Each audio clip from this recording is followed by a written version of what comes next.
Back in 1994, I was 27 years old, and I was asked by Mike Kaiser, the owner of Bandon Dunes, to come and take a look at the land.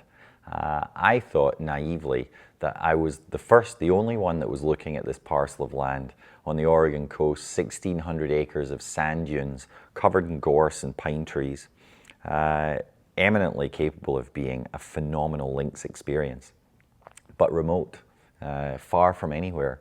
The owner said he wanted to build a true links course in the style of the British and Irish links.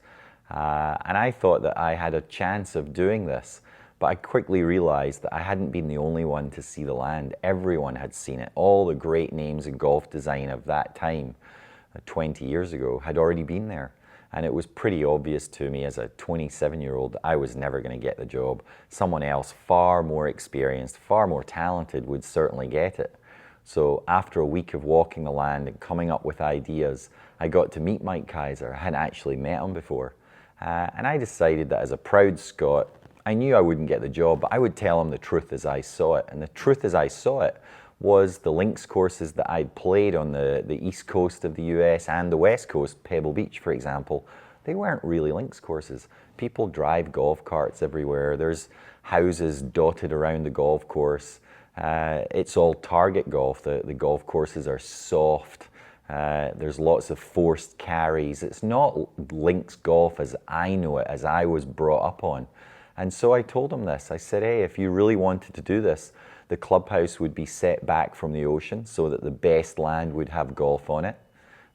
People would walk if they possibly could.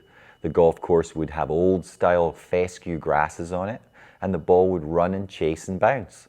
And he kind of chuckled and shook my hand, and I left. And then 6 weeks later he called and said, do you really believe everything you said? And I thought for a minute, hey, maybe I will get the job. And I said, yeah, I absolutely believe it. He said, well, come back and tell me some more. And the rest, as he says, is history. Bandon Dunes opened, was incredibly successful, and now 4 more courses have been built, very much using Bandon as the original template. Something like 150,000 rounds are played there every year now. And I would venture to say it's the world's most successful golf resort, maybe even more successful than the courses at Pebble Beach, or maybe even the ones at St Andrews. Maybe not St Andrews.